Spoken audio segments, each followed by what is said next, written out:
Selamat berjumpa dengan mata kuliah komunikasi pemasaran. Salah satu tema yang menarik dalam komunikasi pemasaran adalah tentang strategi STP. STP itu apa? Yaitu segmenting, targeting, dan positioning. Salah satu yang menarik dari strategi segmenting ini kita bisa lihat bahwa segmenting itu berusaha memilah ya, atau kita menentukan segmen-segmen pasar itu berdasarkan pada berbagai hal, misalnya geografis, demografis, psikografis, dan seterusnya. Kemudian ada targeting, di mana pemasar atau marketer itu harus betul-betul tahu siapa yang menjadi target pasar, siapa yang menjadi target market dari komunikasi pemasaran. Sedangkan positioning adalah penempatan pada benak konsumen tentang produk yang akan dipasarkan. Next. Sebagai bahan untuk melihat tentang segmentasi, targeting, dan positioning, bagian ini akan menunjukkan pada mahasiswa tentang bagaimana misalnya kita melakukan segmentasi pasar, kemudian menemukan pasar sasarannya atau target marketnya siapa, sampai kita bisa mengelola atau mengembangkan pada benak konsumen tentang produk-produk yang akan kita pasarkan. Next. Berikutnya yang berkaitan dengan tahap-tahap pada strategi pasar, misalnya yang banyak dilakukan oleh para pemasar yang berupa perusahaan-perusahaan besar. Biasanya mereka tidak berani untuk melakukan pemasaran secara massal, tapi biasanya perusahaan-perusahaan sudah mengelola kegiatan segmentasinya berdasarkan pada pemasaran segmentasi, sehingga akan bisa kita lihat bagaimana peran dari segmentasi ini terhadap produk kita yang akan kita pasarkan, sehingga betul-betul mengetahui siapa yang menjadi sasaran dari produk kita.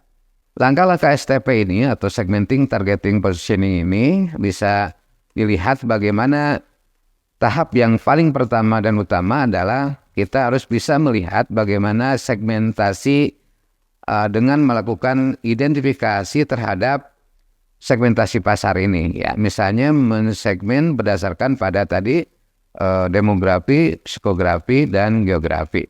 Kemudian targeting itu setelah segmennya terbentuk dan terlihat bagaimana segmen itu akan dicapai, maka tahap selanjutnya adalah menentukan pasar sasaran yang akan kita tuju. Sedangkan positioning ini lebih bagaimana kita sebagai marketer itu mampu mengidentifikasi penempatan produk kita pada segmen-segmen pasar sasaran yang sudah kita pilih tadi.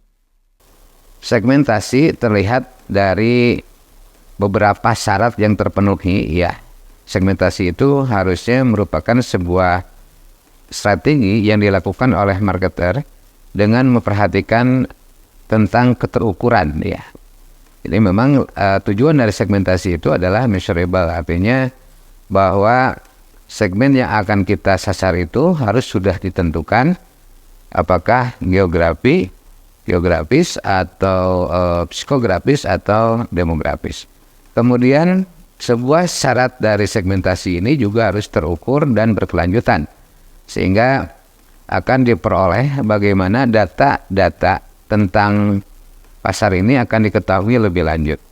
Kemudian yang juga menjadi syarat mutlak dari segmentasi ini adalah tentang accessibility, ya, di mana kemungkinan segmen yang kita capai dari segmen ini, misalnya segmentasi berdasarkan pada geografis misalnya, bagaimana mencakup wilayah-wilayah yang bisa tidak terjangkau oleh para marketer, ini harus dipantau melalui accessibility yang harus dipenuhi dalam kegiatan segmentasi. Kemudian hal yang juga sangat penting di dalam segmentasi adalah bagaimana segmentasi ini juga harus bisa dilakukan.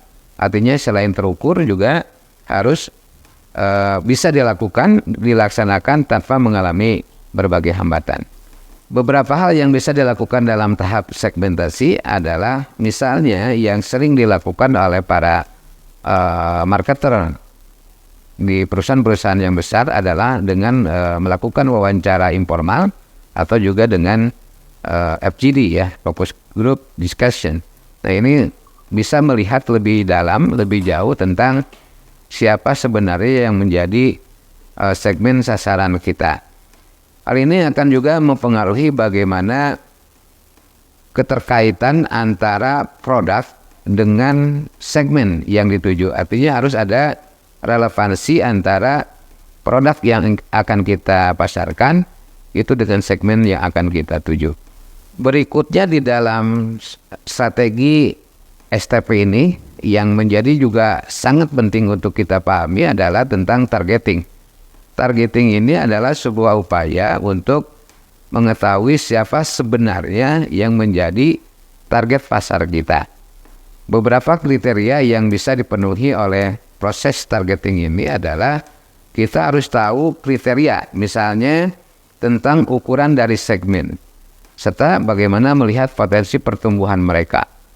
Di negara-negara yang sudah maju, beberapa cara untuk mengukur segmentasi ini selalu dilakukan melalui proses-proses penelitian atau survei, ya baik itu kuantitatif maupun kualitatif. Langkah yang ketiga atau strategi yang ketiga yang juga sangat penting adalah positioning.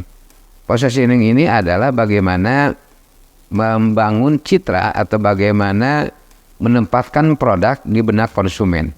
Sehingga produk itu menjadi produk yang memiliki citra yang menarik, citra yang bagus di mata konsumen. Hal yang harus dilakukan di dalam membangun positioning ini adalah bagaimana membangun persepsi ya yang baik dari konsumen terhadap produk yang akan kita pasarkan. Oleh karena itu, salah satu hal yang dilakukan dalam positioning ini adalah bagaimana misalnya membentuk persepsi pasar yang baik terhadap produk atau merek yang kita pasarkan. Beberapa hal yang perlu dilakukan di dalam positioning ini ada beberapa cara atau teknik yang bisa dilakukan ya bagaimana mengembangkan proses positioning ini ya. Yang pertama misalnya kategori tentang special interest product. Artinya di sini bagaimana teknik ini dicapai dengan menyasar pada konsumen sehingga konsumen itu memiliki kebutuhan-kebutuhan khusus, kebutuhan-kebutuhan yang spesial terhadap produk atau merek yang kita tawarkan. Kemudian juga ada yang namanya teknik less technical ya, atau teknik ini sebetulnya adalah bagaimana melibatkan konsumen terhadap merek. Salah satu cara yang bisa dilakukan bagaimana melibatkan konsumen ini terhadap merek yang akan kita pasarkan adalah dengan membuat bahasa atau simbol-simbol yang bisa diketahui atau bisa secara mendalam tertuju pada benak konsumen. Ini yang juga sangat penting. Kemudian yang bisa dilakukan dalam kategori ketiga adalah bagaimana produk itu dipresentasikan, didemonstrasikan secara baik, secara benar.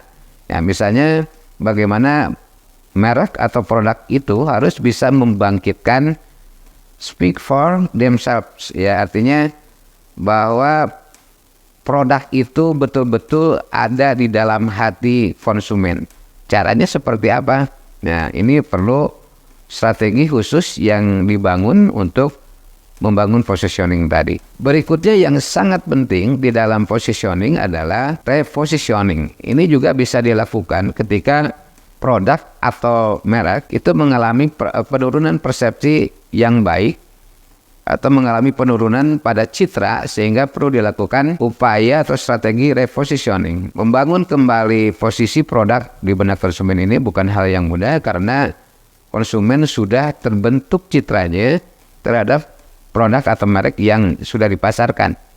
Tapi ini bisa dilakukan melalui kegiatan repositioning, artinya bahwa ada upaya yang bisa ditempuh untuk membentuk atau mengubah citra tadi sehingga identitas produk ini memiliki kekhasan, memiliki ciri khas di benak konsumen.